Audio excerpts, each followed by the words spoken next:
4 শতাধিক যাত্রী নিয়ে হজ ফ্লাইট শুরু, ব্যবস্থাপনা নিয়ে সন্তোষ। ভিসা জটিলতায় পড়তে পারেন 5,000 জন, বলছে হাব।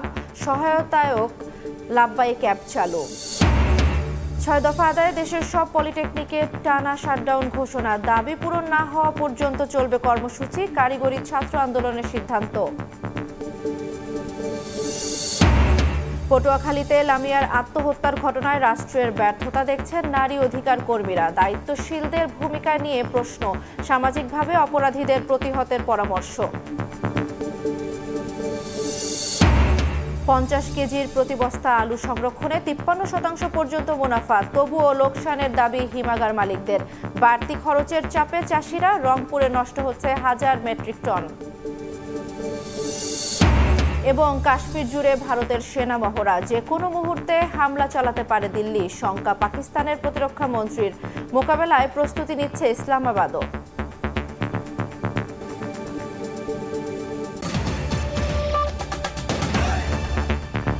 মধ্যরাতে 4 শতাধিক যাত্রী নিয়ে মৌসুমের প্রথম হজ ফ্লাইট জেদ্দার উদ্দেশ্যে ঢাকা ছেড়ে গেছে।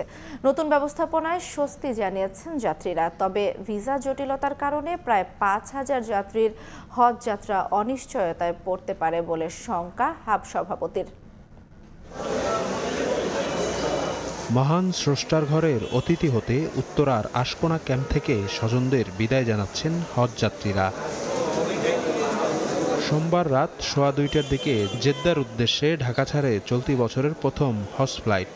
এতে যাত্রী হন 4 শতাধিক মুসল্লি। এবারের হজ ব্যবস্থাপনায় খুশি তারা। প্রত্যাশা করেন স্বস্তি নিয়ে ঘরে ফেরার। যারা আছে এরা খুব হেল্প করতেছে। আপনার কোনো কিছুই আমার কাছে এই পর্যন্ত খারাপ লাগে না। ভিসা, তারপরে পাসপোর্ট, টিকিট, এগুলি সুন্দর ব্যবস্থাপনার মাধ্যমে পেয়েছি। আই থিঙ্ক যে অন্যবার থেকে এবার সরকারি ব্যবস্থাপনা অনেক ভালো। আমরা সেই দোয়াই করবো আল্লাহর কাছে, দেশটা যাতে ভালো চলে, সবাই জানি মিলে যে থাকতে পারি আমরা। এর আগে সোমবার সন্ধ্যার পর আনুষ্ঠানিকভাবে হজযাত্রার উদ্বোধন করা হয়। উদ্বোধন করেন ধর্ম বিষয়ক উপদেষ্টা আফামা খালিদ হোসেন। উপস্থিত ছিলেন সৌদি আরবের রাষ্ট্রদূত এবং হজ এজেন্সিস অ্যাসোসিয়েশন অব বাংলাদেশ হাবের নেতারা। ভিসা জটিলতার কারণে এবার প্রায় 4 থেকে 5,000 যাত্রীর হজযাত্রা অনিশ্চয়তায় পড়তে পারে বলে জানান হাব সভাপতি। সিস্টেমের কারণে আমাদের কিন্তু ভিসা হচ্ছে না। আমাদের বিমান মন্ত্রণালয়কে আমি অনুরোধ করব, প্রথম দিকে এবং শেষের দিকে যদি আমাদের শিডিউলগুলো দিয়ে দেয় তাহলে আমাদের নির্বিঘ্নে হাজিগুলো চলে যেতে পারবে। নাহলে 4-5 হাজার হাজি এখানে থেকে যাওয়ার সম্ভাবনা আছে। ধর্ম মন্ত্রণালয় ছাড়া অন্য কোনো মন্ত্রণালয় থেকে অতিথি হিসেবে হজে যাওয়া বন্ধ করা হয়েছে জানিয়ে উপদেষ্টা বলেন, ধর্ম মন্ত্রণালয় থেকে গতবারের তুলনায় প্রায় 100 জন কম লোকবল সৌদি যাচ্ছে। আগামী দিনে হজ ব্যবস্থাপনায় ইতিবাচক পরিবর্তন আসবে ইনশাআল্লাহ। পানির জাহাজে যাতে কিছু সংখ্যক হাজিকে হজে পাঠানো যায় এই ব্যবস্থা আমরা আবার আন্তরিকভাবে চেষ্টা করব। আমার মন্ত্রণালয়ের বাইরে অতিথি হিসেবে সরকারের পয়সায় একজন হাজিও আমরা নিচ্ছি না। প্রথম দিনে মোট 10টি ফ্লাইটে 4180 জন হজযাত্রী সৌদি আরব যাবেন। শফিক মুন্সি, সময় সংবাদ, ঢাকা। সুষ্ঠুভাবে হজের আনুষ্ঠানিকতা সম্পন্ন করতে সব প্রস্তুতি সম্পন্ন করেছে সৌদি আরব। এরই মধ্যে পবিত্র হজ উপলক্ষে বিদেশি হজযাত্রীদের সেবা প্রদানের জন্য 17টি কোম্পানিকে লাইসেন্স দিয়েছে দেশটি। এ কোম্পানিগুলোর মাধ্যমে এবছর প্রায় 12 লাখের বেশি বিদেশি হজযাত্রীকে সেবা প্রদান করা হবে। বিস্তারিত আরিফুর রহমানের প্রতিবেদনে। সাম্প্রতিক বছরগুলোতে হজ সেবাদান খাতে প্রতিযোগিতা বৃদ্ধি পেয়েছে। বিশেষ করে 2 বছর আগে সৌদি সরকার নতুন নীতিমালা বাস্তবায়ন করে, যার ফলে জাতীয়তার বাধ্যবাধকতা ছাড়াই সৌদি মালিকানাধীন প্রতিষ্ঠানগুলো হজ সেবায় অংশ নিতে পারছে। সৌদি হজ ও ওমরা মন্ত্রণালয় জানিয়েছে, লাইসেন্সপ্রাপ্ত সব কোম্পানি ইতোমধ্যে হজযাত্রীদের সেবার জন্য নিজেদের প্রস্তুতি সম্পন্ন করেছে। মনোনীত কোম্পানিগুলোর মধ্যে 2টি প্রতিষ্ঠান 1,55,000 এর বেশি এবং আরও 2টি প্রতিষ্ঠান 1,46,000 এর বেশি হাজিকে সেবা দেবে। লাইসেন্স প্রাপ্তির জন্য প্রতিষ্ঠানের 5 বছর মেয়াদী নবায়নযোগ্য লাইসেন্স থাকা বাধ্যতামূলক করেছে দেশটি। এছাড়া মালিকানার ক্ষেত্রেও সৌদি নাগরিকের উপস্থিতি নিশ্চিত করতে বলা হয়েছে। পাশাপাশি প্রতিষ্ঠানগুলোর প্রতি 1 লাখ হাজির জন্য কমপক্ষে 50 লাখ সৌদি রিয়াল মূলধন থাকতে হবে। চলতি বছরের হজ ব্যবস্থাপনায় প্রযুক্তির ব্যাপক ব্যবহার করা হবে। স্মার্ট বুক, ই পাস এবং ই গেট প্রযুক্তি ব্যবহারের মাধ্যমে হাজিদের আগমন ও প্রস্থান প্রক্রিয়া আরো সহজ করা হবে। এছাড়া ভুয়া বিজ্ঞাপন ও প্রতারণা রোধে সৌদি সরকার কঠোর পদক্ষেপ নিচ্ছে। লাইসেন্স ছাড়া কোনো ব্যক্তি বা প্রতিষ্ঠানের মাধ্যমে হজ প্যাকেজ গ্রহণ না করার পরামর্শ দিয়েছে মন্ত্রণালয়। গত বছর প্রায় 18 লাখ মুসলিম পবিত্র হজ পালন করেন, যাদের মধ্যে প্রায় 16 লাখ ছিলেন বিদেশি। চলতি বছরও প্রায় সমপরিমাণ বা এরও বেশি হাজির অংশগ্রহণের আশা করছে সৌদি কর্তৃপক্ষ। আরিফুর রহমান, সময় সংবাদ, সৌদি আরব। এবছর প্রথমবারের মতো হজ যাত্রীরা পাচ্ছেন রোমিং সুবিধা। সরকারি ব্যবস্থাপনায় তৈরি লাব্বাইক অ্যাপের মাধ্যমে সৌদিতে নামাজের কর্মসূচি, ট্রেকিং ফ্লাইট, ইনফরমেশন সহ নানা সুবিধা পাবেন হাজিরা। এর মাধ্যমে ডলার এন্ড্রোস পদ্ধতিও সহজ করা হয়েছে। সোমবার রাষ্ট্রীয় অতিথি ভবন যমুনায় সরকারি ব্যবস্থাপনায় প্রথমবারের মতো নির্মিত এই অ্যাপটি সহ হজ প্রিপেইড কার্ড ও হজ রোমিং প্যাকেজ সুবিধার উদ্বোধন করেন প্রধান উপদেষ্টা। প্রতি বছর হজ ব্যবস্থাপনায় যুক্ত হয় একের পর এক সেবা। তারপরও হজ যাত্রীদের ভোগান্তি থেকেই যায়, বিশেষ করে বাংলাদেশের হাজিদের বহুদিন ধরে চাওয়া আন্তর্জাতিক রোমিং সুবিধা। এবার সেই আক্ষেপ ঘুচল মুসল্লিদের। সোমবার সন্ধ্যায় ফরেন সার্ভিস একাডেমিতে প্রধান উপদেষ্টার প্রেস উইং জানায়, রোমিং সুবিধা পেতে এখন আর লাগছে না ইন্টারন্যাশনাল ক্রেডিট কার্ড। সঙ্গে প্যাকেজের দামও সৌদির তুলনায় 10 থেকে 30% পর্যন্ত সাশ্রয়ী হবে বলে জানান বিটিআরসি চেয়ারম্যান। যারা এখন হজের জন্য যাবেন, রোমিং এর জন্য ইন্টারন্যাশনাল ক্রেডিট কার্ড তাদের আর দরকার হবে না। সৌদি আরবের যে টেলিকমিউনিকেশন রেট আছে তার সাথে যদি তুলনা করে দিই, 10 থেকে 30% পর্যন্ত সাশ্রয়ী হয়ে যায়। হাজিগণ সহজে বাংলাদেশে থাকা প্রিয়জনদের সাথে কথা বলতে পারবেন, বার্তা পাঠাতে পারবেন, এমনকি পৃথিবীর যে কোনো দেশে অবস্থানরত আত্মীয় স্বজনদের সাথে কথাও বলতে পারবেন। এদিকে ডলার এন্ড্রোস প্রক্রিয়াকে সহজ করতে চালু হয়েছে হজ প্রিপেইড কার্ড। এমনকি এই প্রিপেইড কার্ডে দেশ থেকেও টাকা পাঠানো সম্ভব, যদিও নিয়ম অনুযায়ী সর্বোচ্চ $1200 অর্থাৎ 1.5 লাখের বেশি টাকা ব্যবহার করতে পারবেন না হাজিরা। এর বাইরেও হজ যাত্রা সহজ করতে সরকারি ব্যবস্থাপনায় তৈরি লাব্বাইক অ্যাপের নানান ফিচার তুলে ধরেন সংশ্লিষ্টরা। প্রিপেইড কার্ড যেটা আমরা নাম দিয়েছি, সেটি দিয়ে কোনো ব্যাংক অ্যাকাউন্ট ছাড়াই হাজিরা তারা কেনাকাটা করতে পারবেন। আত্মীয় স্বজন যে কোনো সময় এই প্রিপেইড কার্ডে লোড করে দিতে পারবে। 1.5 লাখ টাকা আমার ব্যাংকে জমা দিলে তার কার্ডের এগেইনস্টে এটা লোড হয়ে যাবে। ওনার হজের দিন কি কি অ্যাক্টিভিটি আছে, কখন কোন অ্যাক্টিভিটি, সেগুলো তারা খবর পাবেন। তার ফ্লাইট সংক্রান্ত সকল তথ্য তারা দেখতে পারবেন। এদিন রাষ্ট্রীয় অতিথি ভবন যমুনায় সরকারি ব্যবস্থাপনায় প্রথমবারের মতো নির্মিত লাব্বাইক অ্যাপ সহ হজ প্রিপেড কার্ড এবং হজ রোমিং সুবিধার উদ্বোধন করেন প্রধান উপদেষ্টা। বলেন, ধর্মকর্ম পালনে সহায়ক হওয়ায় এবং স্বাস্থ্যসেবা সহ নানান ফিচার থাকায় এই অ্যাপ হাজিদের একাগ্রচিত্তে হজ পালনে অবদান রাখবে। নিজস্ব একটা সঙ্গী হিসেবে সে মনে করে নিরাপদ বোধ করে, নিরাপত্তাটা তার জন্য আশ্বস্ত করা এবং এটা থেকে ভবিষ্যতের যে ভার্সনটা হবে, দ্বিতীয় সংস্করণের কথা যেটা বলছি, সেটার কাজ এখন থেকে শুরু হলো। ভবিষ্যতে এই অ্যাপকে আরো সহজ এবং ত্রুটিমুক্ত করার পরামর্শও দেন ডক্টর ইউনূস। এ সময় সংশ্লিষ্টদের সঙ্গে উপস্থিত ছিলেন ধর্ম উপদেষ্টা ডক্টর আফামা খালিদ হোসেন, সংস্কৃতি বিষয়ক উপদেষ্টা মোস্তফা সারোয়ার ফারুকী ও প্রধান উপদেষ্টার বিশেষ সহকারী ফয়েজ আহমেদ তৈয়ব। আল আমিন তুষার, সময় সংবাদ, ঢাকা। 6 দফা দাবি বাস্তবায়নে মঙ্গলবার থেকে দেশের সব পলিটেকনিক ইনস্টিটিউটে শাটডাউন কর্মসূচি পালনের ডাক দিয়েছে কারিগরি ছাত্র আন্দোলন। সোমবার রাতে গণমাধ্যমে পাঠানো এক সংবাদ বিজ্ঞপ্তিতে সংগঠনটির পক্ষ থেকে বিষয়টি নিশ্চিত করা হয়। এতে উল্লেখ করা হয়, দাবি বাস্তবায়নের লক্ষ্যে রূপরেখা প্রণয়ন না করা পর্যন্ত সারা দেশের পলিটেকনিক ইনস্টিটিউটে একযোগে শাটডাউন কর্মসূচি পালন করা হবে। এর আগে একই দাবিতে বিক্ষোভ ও মিছিল সহ নানা কর্মসূচি পালন করেন শিক্ষার্থীরা। ধর্ষণের পর কেটেছে 40 দিন, এরপর আত্মহত্যা। পটুয়াখালীতে জুলাই আন্দোলনের শহীদ কন্যা লামিয়ার সঙ্গে ঘটে যাওয়া এমন ঘটনার পর প্রশ্ন উঠেছে দায়িত্বশীলদের অবহেলা নিয়ে। নারী অধিকার কর্মীরা বলছেন, ধর্ষণের পর একজন নারীকে সুরক্ষা দিতে ব্যর্থ রাষ্ট্র, তাই বাড়ছে ধর্ষণের পর আত্মহত্যার ঘটনা। ধ্রুব ব্যানার্জির রিপোর্ট, ক্যামেরায় ছিলেন শাহনেওয়াজ সোহাগ।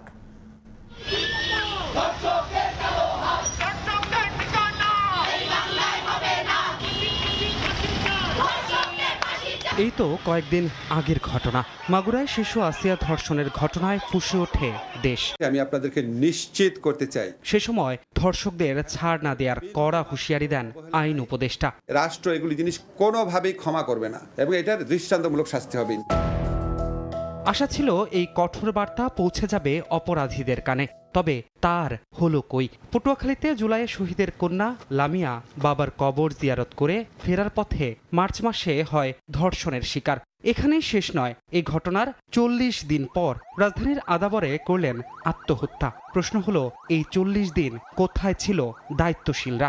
এই ধরনের অপরাধ যারা করে তারা রিপিটেডলি এরকম অপরাধ করে, বিচার না হওয়ার জন্য অপরাধীরা সাহস পেয়ে যায়। ধর্ষণের শিকার যে তার যে একটা মানসিক অবস্থা হয়, এটাকে আমরা বিবেচনার মধ্যে আনি না। আমরা মনে করি বিচার করলেই সব হবে। বদলায় মানুষ, বদলায় প্রেক্ষাপট, তবুও নারী অধিকার নিয়ে মুখে ফেনা তোলা সমাজ প্রতিবারই রাখে ব্যর্থতার প্রমাণ।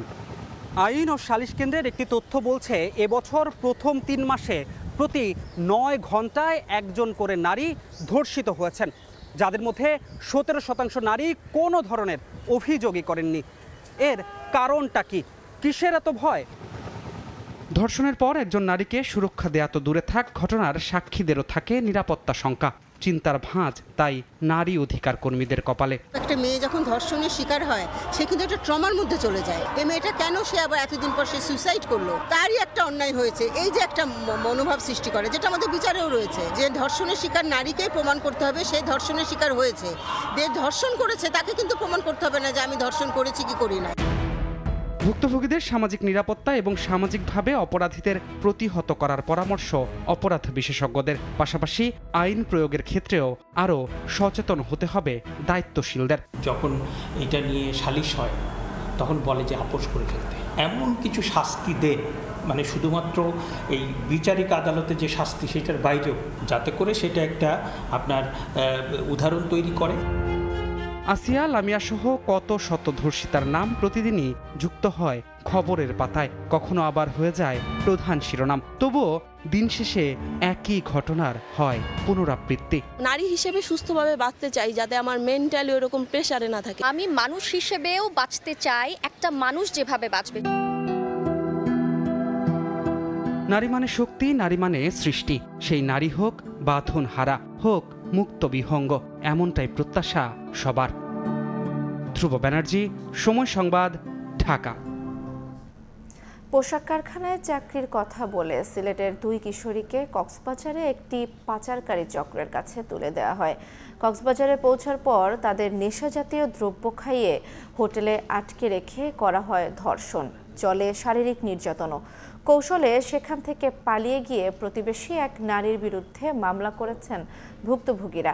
অভিযুক্ত 2 জনকে গ্রেপ্তার করে কারাগারে পাঠানো হয়েছে। আমিনুল ইসলামের রিপোর্ট, ছবি তুলেছেন দিগেন সিংহ। চাকরি করব, তারা মানে বলছেন তোমরা চাকরি করে না। আমাদের একটা ইচ্ছা ছিল চাকরি করার জন্য, ওই চাকরি করার জন্যই বলছিলাম। সিলেটের পীরের বাজার এলাকা থেকে গত 8 এপ্রিল নিখোঁজ হয়েছিলেন এই কিশোরী। তার সঙ্গে আরও এক কিশোরীকেও কাজের কথা বলে কক্সবাজারে পাঠানো হয়। 16 দিন নিখোঁজ থাকার পর 24 এপ্রিল কক্সবাজার থেকে পালিয়ে সিলেটে এসে হাসপাতালের 1 স্টপ ক্রাইসিস সেলে ভর্তি হন তারা। পরে হাসপাতাল থেকে ছাড়া পেয়ে সময় সংবাদের কাছে চাঞ্চল্যকর তথ্য দেন ভুক্তভোগী 2 কিশোরী। উনি আমার ভয় দেখাইছে, মানে আমার বাপরে মারবো, ওর বাইরে মারবো। এই জন্য ভয় পেয়ে বলছি যে একবার বলছি যে আমরা যদি সিলেট যাই আমরা আসবো না, মানে আর ভয় দেখাইছে যদি তোমরা এরকম করো তোমাদের বন্ডে করবো, তারপর তোমাদের নিয়ে সমুদ্রে মানে পাচার করবো, নাইলে সমুদ্রে তোমাদের কাইটা ফালাই দেবো। নাটক দেখার সুবাদে প্রতিবেশী শাহনাজ বেগম নামে এক নারীর বাসায় যাতায়াত ছিল তাদের। গত 8 এপ্রিল ওই নারী তাদের 2 জনকে পোশাক কারখানায় চাকরি দেওয়ার কথা বলে সিলেট থেকে কক্সবাজারে তার ছেলের কাছে পাঠায়। এরপর সে তাদের কৌশলে চেতনানাশক দ্রব্য খাইয়ে অজ্ঞান করে বলে জানায় কিশোরীরা। জ্ঞান ফিরলে আটকে রেখে বাধ্য করা হয় অনৈতিক কাজে। আমরা ভাতও খাওয়াই নাই, বাদে ওষুধ দিছে, ওটা কইছে জার্সিং কইরা আইসো বেদনা উদনা কমবো। খাওয়া বাদে যে আমরা ঘুমাইছি, ঘুমটাকে উঠা দেখি যে আমরা হোটেলও একজন পর একজন আইসে আইয়া আমরা উপরে নির্যাতন করছে। মেয়ের সাথে যে দুর্ঘটনা ঘটেছে এরকম যেন আর কোনো মেয়ের সাথে না হয়, আমরা ওর প্রাপ্ত বিচার চাই। এই ঘটনার বিচার আমি চাই সরকারের কাছে। এ ঘটনায় প্রতিবেশী শাহনাজ বেগম সহ 5 জনকে আসামি করে মানব পাচার আইনে মামলা করেছে ভুক্তভোগী পরিবার। গ্রেপ্তার করা হয়েছে 2 জনকে। সোমবার তাদের আদালতের মাধ্যমে কারাগারে পাঠানো হয়। ঘটনার ব্যাপারে শাহপরান থানা পুলিশের তাৎক্ষণিক বক্তব্য না পাওয়া গেলেও ন্যায় বিচার প্রত্যাশা করেছেন বাদী পক্ষের আইনজীবী। ঘটনায় মোট 5 জন আসামির নাম উল্লেখ করে মামলাটা দায়ের করা হয়েছে এবং এই মামলায় আরও অজ্ঞাতনামা অনেক আসামি হতে পারে। যারা এই ঘটনায় সংশ্লিষ্ট তাদেরকে পুলিশ আইনানুগভাবে তদন্তপূর্বক গ্রেফতার করবে। এদিকে সিলেটের জকিগঞ্জের 6 জন নির্মাণ শ্রমিককে 6 দিন নিখোঁজ থাকার পর গত 23 এপ্রিল কক্সবাজারের টেকনাফ থেকে উদ্ধার করে পুলিশ। আমিনুল ইসলাম, সময় সংবাদ। 50 কেজির প্রতি বস্তা আলু সংরক্ষণে 53% পর্যন্ত মুনাফা করছেন কোল্ড স্টোরেজ মালিকরা। যদিও তাদের দাবি সব ব্যয় মিটিয়ে সরকার নির্ধারিত সংরক্ষণ খরচ ধরলে প্রতি কেজিতে লোকসান হচ্ছে 3 থেকে 4 টাকা। আলুর রাজধানী হিসেবে খ্যাত মুন্সিগঞ্জ ঘুরে এমন তথ্য মিলেছে। কৃষকরা বলছেন অতিরিক্ত খরচের চাপে হিমাগারে না রেখে অনেকে জমিতেই আলু সংরক্ষণ করছেন। এতে ফসল নষ্ট হওয়ার শঙ্কা আছে। সাইফুল ইসলামের প্রতিবেদন, ক্যামেরায় ছিলেন শরীফ রুবেল। 4.5 বিঘা জমিতে আলু চাষ করেন মুন্সিগঞ্জ সদরের বালেশ্বর গ্রামের জহিরুল হক। উৎপাদন খরচ 3,15,000 টাকা। পেয়েছেন প্রায় 500 মন আলু। প্রতি মনে খরচ প্রায় 636 টাকা। তবে বিক্রি হচ্ছে 400 থেকে 450 টাকায়। মন প্রতি লোকসান 200 থেকে 250 টাকার মতো। কোলেস্টোরের ভাড়া ছিল 240, কোলেস্টোরের ভাড়া করছে 280 এই বছর। সব জিনিসই বেশি। ন্যায্য দাম না পাওয়া ও হিমাগার খরচ বাড়ায় জমিতেই সংরক্ষণ করছেন আলু। ঝুঁকি আছে নষ্ট হওয়ার। সরকার নির্ধারিত 6 টাকা 75 পয়সা ফিতে 50 কেজির আলুর বস্তা 9 মাস হিমাগারে রাখার খরচ 280 থেকে 337 টাকা। আরও আছে জমি থেকে আলু তোলা এবং হিমাগার পর্যন্ত নেয়ার খরচ। কোলেস্টোরে গেলে আধা মাইল দূরে টলি থাকে, সেই টলি আগে জায়গা আমরা যারা সিরিয়ালে আসি 2 ঘন্টা আগে 3 ঘন্টা আগে এই জায়গা আমরা পাই না। বড় আকারি আর স্টোরে আলু থোয়ার মতন জায়গা নেই। পরিচয় প্রকাশে অনিচ্ছুক একজন হিমাগার ব্যবস্থাপক জানালেন 50 কেজির এক বস্তা আলু হিমাগারে রাখতে খরচ মাত্র 200 থেকে 220 টাকা। সেই হিসেবে কৃষকের কাছ থেকে মালিকরা 40 থেকে 53% পর্যন্ত মুনাফা করছেন। তো বর্তমান বাজারে আলু তো লাভ লস মিলিয়ে সবাই তো আবার সব আলু পায় না। আবার এখানে আলু ইনভেস্টমেন্ট করতে হয়, সবাই কোনো স্টুডেন্ট পড়ে না, কম বেশি থাকে 20 টাকা মিনিমাম। তো এই বছর লাভের অংশ প্রতি বস্তা 30 টাকা 40 টাকা থাকবে। তবে হিমাগার মালিকদের দেয়া খরচের ফর্দ বলছে ব্যাংক ঋণ, জ্বালানি, শ্রমিক মজুরির সঙ্গে অন্যান্য ব্যয় ও 15 ভাগ মুনাফা ধরে প্রতি কেজিতে তাদের খরচ 9 টাকা 62 পয়সা। তাতে সরকার নির্ধারিত 6 টাকা 75 পয়সা খরচে তাদের লোকসান হচ্ছে। এবছর ব্যাংক ইন্টারেস্ট রেটটা গত বছর ছিল 9%, এবছর এটা বেড়ে হয়ে গেছে আপনার 15%। আমরা এবছর ভাড়াটা বাড়ানোর সিদ্ধান্ত নিয়েছিলাম। কৃষি মন্ত্রণালয় একটা ভাড়া নির্ধারণ করে দিয়েছে 6 টাকা 75 পয়সা, তো যেটা আমাদের গত বছরের তুলনায় আরো 25 পয়সা কম। হিমাগার মালিকরা জানালেন আগে কৃষকদের প্রতি বস্তায় 65 থেকে 85 কেজি পর্যন্ত আলু সংরক্ষণ করার সুযোগ দিলেও এখন তারা 50 কেজির বেশি সংরক্ষণের সুযোগ দিচ্ছেন না। হিমাগারে জায়গা না পাওয়া আর পেলেও অতিরিক্ত ভাড়ার অভিযোগে আলু সংরক্ষণ করতে পারছেন না মুন্সিগঞ্জ জেলার হাজারো কৃষক, যার কারণে এই কারি পদ্ধতিতে অস্থায়ীভাবে আলু সংরক্ষণ করছেন তারা। তাদের দাবি এমন পরিস্থিতি থেকে মুক্তির উপায় বের করবে অন্তর্বর্তীকালীন সরকার। সাইফুল ইসলাম, সময় সংবাদ, মুন্সিগঞ্জ।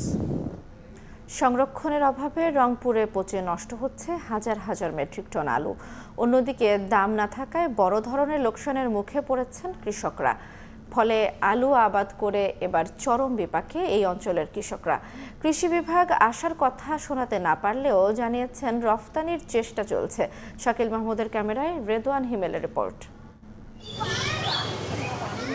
রংপুর সিটি কর্পোরেশনের হাজিরহাট এলাকার বাসিন্দা সেকেন্দার আলী প্রতি বছরের মতো এবারও 20 বিঘা জমিতে 10 লাখ টাকা খরচ করে আলু আবাদ করেছেন। জানান হিমাগারে জায়গা না পাওয়ায় ঘরেই সংরক্ষণ করছেন ঘাম ঝরানো ফসল। একদিকে আলু পচে নষ্ট হচ্ছে, অন্যদিকে নেই ক্রেতাও। 20 ধরনের মাটিতে এই আলু চাষ করছি, প্রায় 10 লক্ষ টাকা খরচ। এই আলুটা মনে করেন নেওয়াইয়া কোনো কাস্টমার নাই, কোনো ক্রেতা নাই। গোয়ালঘর, বাড়ির উঠান, পুকুরের পাড় সর্বত্রই আলুর স্তূপ। পচন ধরে এলাকায় ছড়াচ্ছে দুর্গন্ধ। কৃষকরা জানান, অর্থ খরচ করে মাথার ঘাম পায়ে ফেলে উৎপাদন করা আলু এখন গলার কাঁটায় পরিণত হয়েছে। অবস্থা তো খুবই খারাপ, প্রতিটা ঘরে ঘরে আলু আছে ভাই, আলু নেওয়ার মতো লোক নেই। কোম্পানিওয়ালা বীজ দিয়েছে, তাই খালি 300 বস্তা নিয়ে গেছে, 3 লাখ টাকার থেকে আদ্রে আলু নিক বেচা নিয়ে নেই। কাস্টমার পাইতেছে না, জমি তো থাকে নেয় নাই, এখন বহুত টাকা খরচ হয়ে গেছে, বিক্রি নাই, পাটি নেই, কাকে দেই, আলু রেট কম। এমন অবস্থায় কৃষকদের কোনো আশার কথা শোনাতে না পারলেও বরাবরের মতো দায়সারা জবাব কৃষি বিভাগের। রপ্তানিকারক যারা আছে তাদের সাথেও আলোচনা করে যাতে করে আলু রপ্তানি করা যায়, সে বিষয় নিয়ে আমরা কিন্তু নেগোশিয়েট করছি। চলতি বছর রংপুর অঞ্চলে 1,01,576 হেক্টর জমিতে আলুর আবাদ হয়েছে, আর উৎপাদন হয়েছে 32,30,682 মেট্রিক টন। কৃষকদের আলু এখন গলার কাটা হয়ে দাঁড়িয়েছে। কোল্ড স্টোরে জায়গা না পাওয়ায় এভাবেই বাড়ির ঘরে কিংবা উঠানে আলু রেখে নষ্ট হয়ে যাওয়ার উপক্রম। ক্রেতা না থাকায় দিশেহারা উত্তরের আলু চাষিরা। রেদওয়ান হিমেল, সময় সংবাদ, Rangpur. EDF Aluminum, redefine possibilities. 7 মাসের বেশি সময় ধরে ওষুধ বিতরণ বন্ধ রয়েছে গাইবান্ধার ইউনিয়ন স্বাস্থ্য ও পরিবার কল্যাণ কেন্দ্র এবং মা ও শিশু কেন্দ্রে।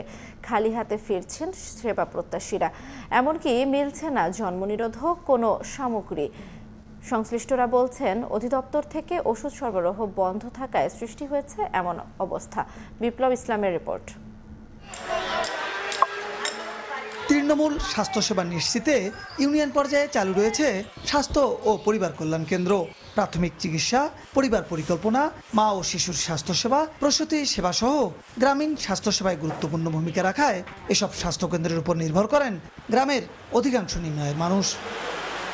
তবে প্রায় 7 মাস ধরে গাইবান্ধায় স্বাস্থ্যকেন্দ্রগুলোতে ওষুধ সংকটে খালি হাতে ফিরছেন এলাকাবাসী। এতে বিপাকে পড়েছেন সুবিধা প্রত্যাশীরা। আমরা তো অনেক গরিব মানুষ, আমরা এখানে ফ্রি ওষুধ পাইতেছি, কিন্তু এখনো ওষুধ পাই না। 6-7 মাসের মতন হয়, ওষুধপাতি নাই, তাতে আমাদের বাচ্চাদের অনেক সমস্যাই হয়। সরকারের কাছে আমাদের আবেদন, আমাদের নিত্য প্রয়োজনীয় সেই জিনিসটা, আমাদের সেই ওষুধটা যেন আমাদেরকে এখানে ব্যাক করে দেয়। মানুষ আসতেছে, ওষুধ পাচ্ছে না, ঘুরে যাচ্ছে, এতে বিভিন্ন সমালোচনা করতেছে। আমি আশা করব সরকার যেন খুব দ্রুত এটা পদক্ষেপ নেয় এবং এখানে ওষুধ সরবরাহ করার ব্যবস্থা করেন। অধিদপ্তর থেকে ওষুধ সরবরাহ বন্ধ থাকায় এ সংকট তৈরি হয়েছে বলে জানান কর্মরতরা। যখন ওষুধ থাকে না, আমরা যখন ফিল্ডে যাই তখন বলে যে কি দেখতে আসছেন, ওষুধ নাই। এখন ধরে ধরে এই যে লোকগুলোকে আমাদের বোঝাইতে হয়, এটা আসলে অনেক চ্যালেঞ্জিং এবং কি বলবো, খুবই বেশি বিড়ম্বনায় পড়তে হচ্ছে আমাদের। বিষয়টি স্বীকার করে ওষুধ কেনার প্রকল্প পাশ হলে সংকট সমাধান হবে বলে জানান সংশ্লিষ্ট কর্মকর্তা।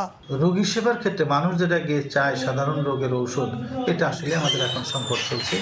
অপারেশনাল প্ল্যান অনুমোদন হলে হয়তো এতদিন কেনা হয়ে যেত, অপারেশনাল প্ল্যান এখনো পাস হয়নি। স্বাস্থ্য বিভাগের তথ্য মতে গাইবান্ধার 7 উপজেলায় 55টি ইউনিয়ন স্বাস্থ্য ও পরিবার কল্যাণ কেন্দ্র এবং 4টি মা ও শিশু কল্যাণ কেন্দ্র রয়েছে। 2024 সালের অক্টোবর মাস থেকে ওষুধ বিতরণ বন্ধ রয়েছে। বিপ্লব ইসলাম, সময় সংবাদ, গাইবান্ধা। আমন মৌসুমে সরকারের সঙ্গে চুক্তি না করায় দিনাজপুরের 316টি চাল কলের লাইসেন্স বাতিল করেছে খাদ্য বিভাগ। মালিকপক্ষ বলছে, ধানের ঊর্ধ্বমূল্যের কারণে লোকসান দিয়ে চাল সরবরাহ করা সম্ভব হয়নি। সরকারের কাছে আরেকবার সুযোগ চান তারা, তবে কেউ আবেদন করলে বিবেচনার আশ্বাস খাদ্য বিভাগের। গোলাম নবী দুলালের পাঠানো তথ্য ও মনজিদ আলম শিমুলের ছবি নিয়ে রিপোর্ট। গত আমন মৌসুমে সরকারের সঙ্গে চুক্তি করেনি দিনাজপুরের 3 শতাধিক চালকল। এ কারণে তারা কোনো চাল সরবরাহ করেনি সরকারি খাদ্য গুদামে। এবছর এ নিয়ে কঠোর ব্যবস্থা নিল খাদ্য বিভাগ। সম্প্রতি জেলার 316টি চালকলের লাইসেন্স বাতিল করা হয়েছে বিভাগের পক্ষ থেকে। লাইসেন্স বাতিলের পর চাল উৎপাদন করতে পারবে না কোনো প্রতিষ্ঠান। মালিক পক্ষ বলছেন, ধানের ঊর্ধ্বমূল্যের কারণে লোকসান দিয়ে চাল সরবরাহ করা সম্ভব হয়নি তাদের পক্ষে। তবে ব্যবসা চালিয়ে যাওয়ার জন্য সরকারের কাছ থেকে আরেকবার সুযোগ চান তারা। আমাদের এখানে তো মোটামুটি 50-60 জন শ্রমিক কাজ করে। আমাদের যদি মিল প্রতিষ্ঠান না চলে, তাদের পেটে তো ভাত উঠবে না। নিবন্ধন বাতিল না করা হয় পুনরায় একটা আমাদেরকে সুযোগ দেওয়া হয়। এজন্য আমি বিনীতভাবে সরকারের কাছে আবেদন রাখতেছি। ব্যবসায়ী নেতারা বলছেন চালকল বন্ধ করতে মালিক পক্ষের সঙ্গে ক্ষতিগ্রস্ত হবেন শ্রমিকরাও। এইভাবে ধারাবাহিকভাবে যদি মিলগুলোকে বাতিল করা হয় এবং তাদেরকে যদি কোনো কার্যক্রমে পরিচালনা করতে না দেওয়া হয়, তাহলে দেখা গেল যে আবার কৃষক একটা সংকটের মুখে পড়তে পারে। মিল মালিকগণ প্রায় ব্যাংকের ঋণ নিয়ে এই মিলগুলি পরিচালিত করেন এবং শ্রমিকরা অসহায় অবস্থান করবেন। এখনও কঠোর অবস্থানে খাদ্য বিভাগ, তবে কেউ আবেদন করলে বিবেচনার আশ্বাস সংশ্লিষ্ট কর্মকর্তার। লাইসেন্স বাতিল করার পরেও যদি কেউ এই ধান চাল মজুত করে বা উৎপাদন কার্যক্রমে নিয়োজিত থাকে, তাহলে আমরা আইন অনুযায়ী তাদের বিরুদ্ধে ব্যবস্থা গ্রহণ করব। খাদ্য বিভাগের তথ্য মতে দিনাজপুরের লাইসেন্স বাতিল হওয়া ৩১৬টি চালকলের মধ্যে ২৯৬টি সিদ্ধ ও ২০টি আতপ চালকল রয়েছে। আর এসব প্রতিষ্ঠানে কাজ করেন অন্তত ১৭,০০০ শ্রমিক। সময় সংবাদ, দিনাজপুর। গণ অভ্যুত্থানের ৮ মাস পেরিয়ে গেলেও বেগম রোকেয়া বিশ্ববিদ্যালয়ে শিক্ষার্থী আবু সাইদ হত্যা ও তার সহপাঠীদের ওপর হামলার ঘটনায় কোনো মামলা করেনি বিশ্ববিদ্যালয় প্রশাসন।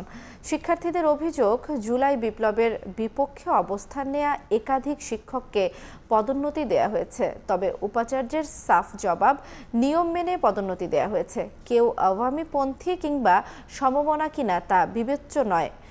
শাকিল মাহমুদের ক্যামেরায় নাজমুল ইসলাম নিশাতের রিপোর্ট। ওই মামলাটা হলো আবু সাইদের ভাই কর্তৃক মামলা হয়েছিল। এখন আমাদের মামলা হবে বিশ্ববিদ্যালয় প্রশাসন মানে রেজিস্ট্রারের মাধ্যমে মামলা হবে।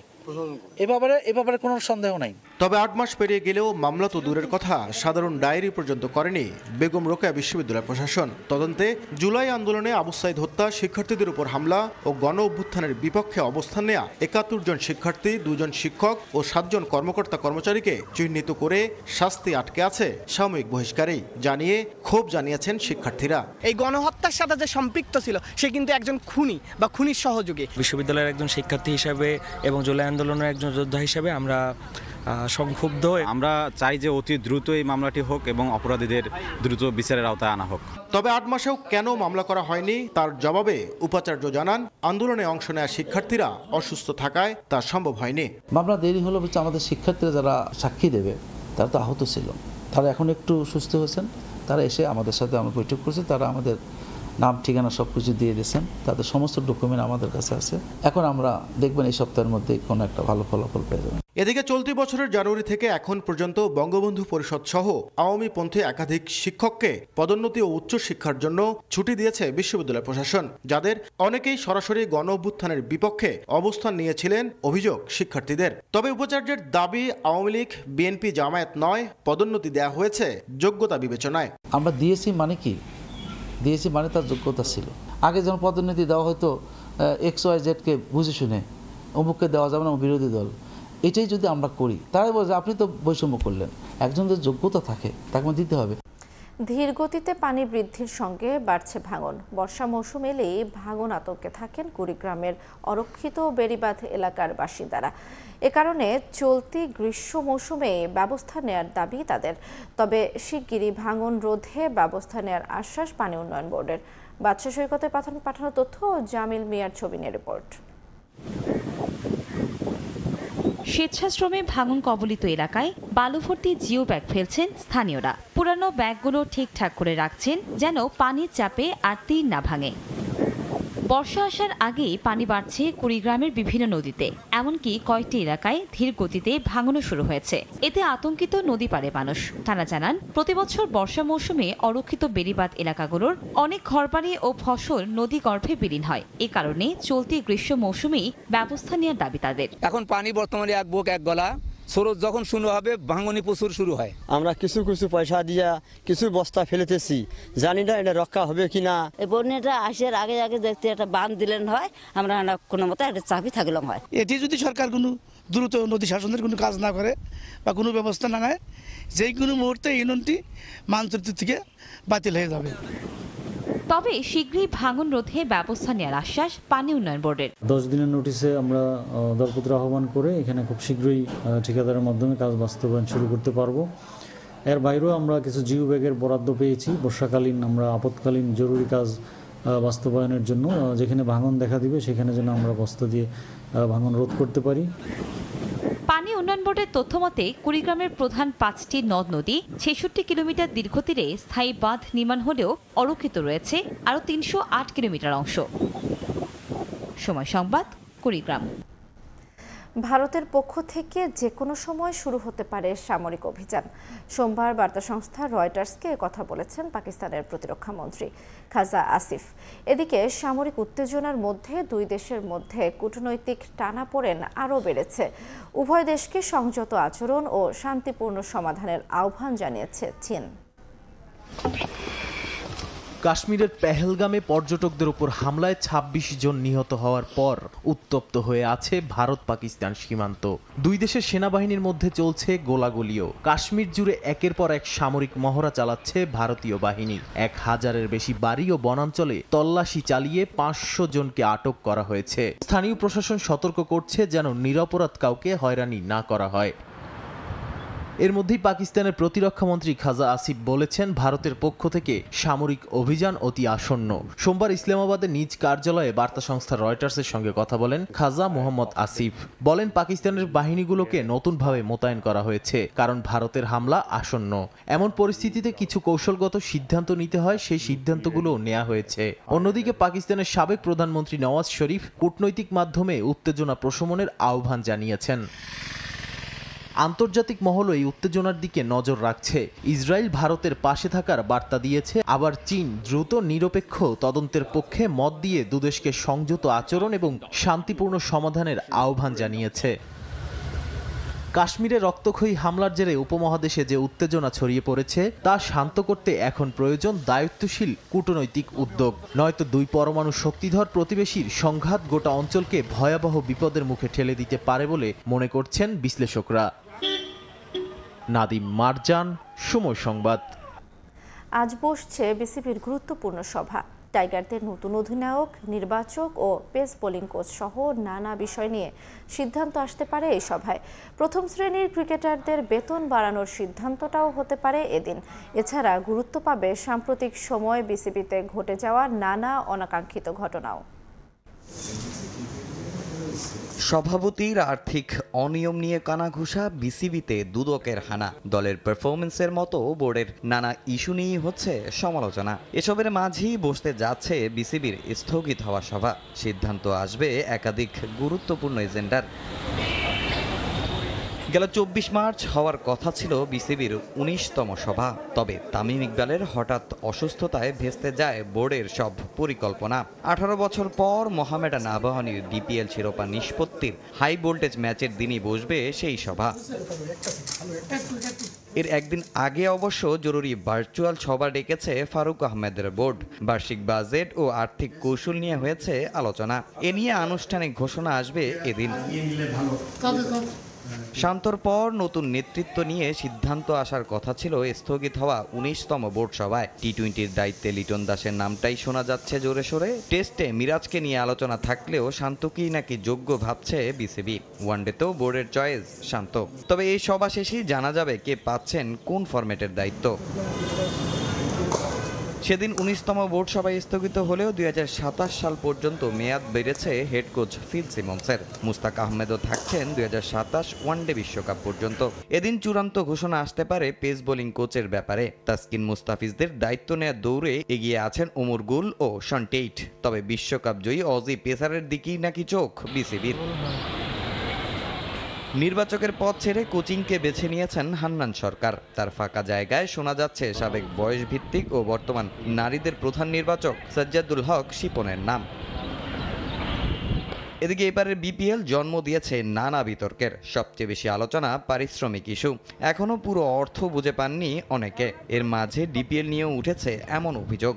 এসবও গুরুত্ব পাবে বিসিবির এই সভায়। ঘরোয়া নতুন ক্যালেন্ডার নিয়েও হবে আলোচনা। বিসিএল দিয়েই শুরু হবে নতুন মৌসুম। এছাড়া প্রথম শ্রেণীর ক্রিকেটারদের বেতন বাড়ানোর বিষয়েও আসবে আনুষ্ঠানিক ঘোষণা। তামিম হোসেন, সময় সংবাদ।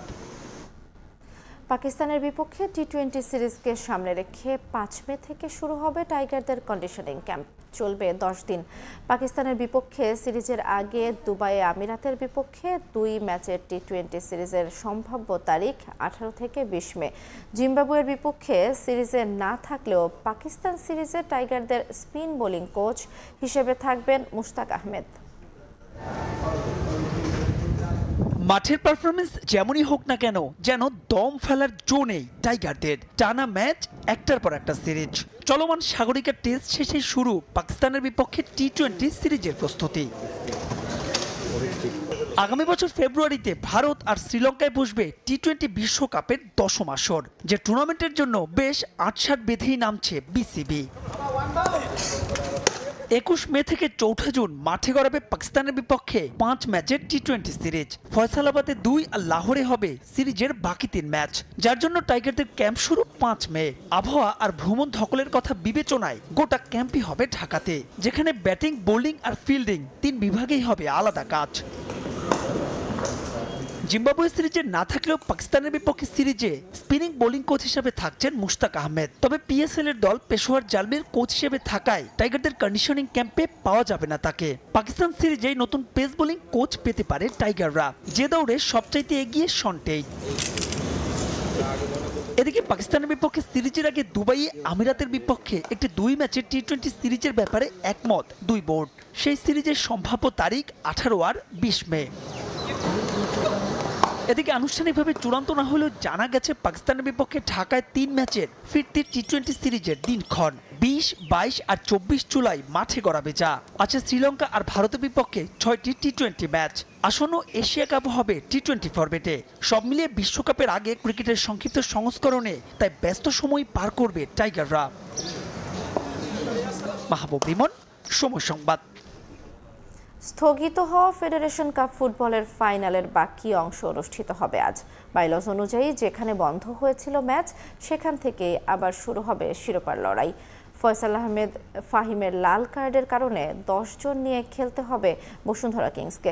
বর্তমান চ্যাম্পিয়নদের হ্যাটট্রিক হারের স্বাদ দিয়ে শিরোপা উৎসব করতে চায় ঢাকা আবাহনী। টিকিট ছাড়া খেলা দেখতে পারবেন দর্শক। জেলা স্টেডিয়াম ময়মনসিংহে ম্যাচ শুরু হবে বেলা 3:30টায়। গত মঙ্গলবার ময়মনসিংহে ফেডারেশন কাপ ফুটবলের ফাইনালের পরতে পরতে ছিল রোমাঞ্চের ছড়াছড়ি। লিগ শিরোপার আশা ক্ষীণ হয়ে যাওয়া বসুন্ধরা কিংসের মুখোমুখি হয়েছিল উড়তে থাকা ঢাকা আবাহনী। শ্বাসরুদ্ধকর ম্যাচের শুরুতেই আর্জেন্টাইন হুয়ান লেসকানোর গোলে লিড নেয় বসুন্ধরা কিংস। তবে 15 মিনিটেই সমতা ফিরিয়ে কিংসকে হ্যাট্রিক হারের স্বাদ দিয়ে শিরোপার স্বপ্ন বুনতে শুরু করে ঢাকা আবাহনী। কিন্তু দ্বিতীয়ার্ধের শুরুতেই ম্যাচে আঘাত হানে কালবৈশাখীর ঝড়। ঝড়ের তাণ্ডবের পর মাঠ খেলার উপযুক্ত করতে দিশেহারা অবস্থা হয়ে পড়ে মাঠ কর্মীদের। ফুটে ওঠে ঢাকার বাইরের মাঠগুলোর দৈন্যদশা। প্রায় 1 ঘন্টা বন্ধ থাকার পর শুরু হয় ম্যাচ। নির্ধারিত 90 মিনিট শেষ হয় 1-1 গোলের সমতায়। ফলে ম্যাচ গড়ায় অতিরিক্ত সময়ে। অতিরিক্ত সময়ের প্রথম ধাপের 15 মিনিট শেষে আলোক স্বল্পতার কারণে স্থগিত হয়ে যায় শিরোপার লড়াই। ফেডারেশন কাপের বাইলজের 7.1 নম্বর ধারায় আছে মাঠ খেলার অনুপযোগী হলে কিংবা প্রাকৃতিক দুর্যোগ অথবা আলোক স্বল্পতা দেখা দিলে রেফারি ম্যাচ স্থগিত বা পরিত্যক্ত ঘোষণা করতে পারেন। বাইলজ অনুযায়ী লিগ কমিটির সিদ্ধান্তে যেখানে বন্ধ হয়েছিল ম্যাচ, সেখান থেকেই আবার শুরু হবে ফেডারেশন কাপের ফাইনাল। ম্যাচ স্থগিতের সময় স্কোরলাইন ছিল 1-1 গোলের সমতায়। তবে অতিরিক্ত সময়ের প্রথমার্ধে ফয়সাল আহমেদ ফাহিম লাল কার্ড দেখায় বাকি অংশ 10 জন নিয়েই খেলতে হবে বসুন্ধরা কিংসকে।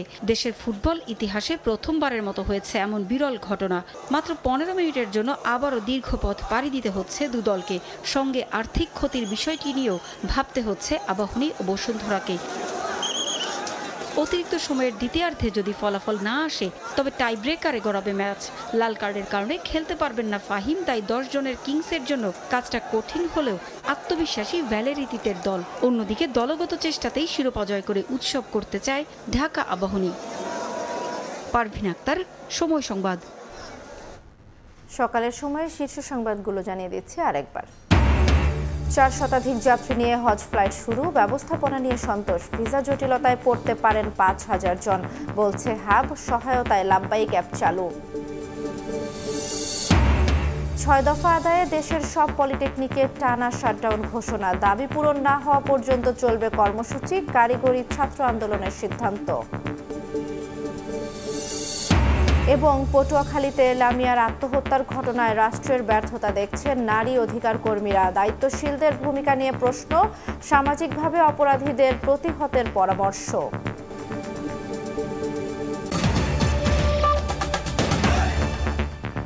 এই ছিল সকালের সময়, সঙ্গে থাকুন সময়ের।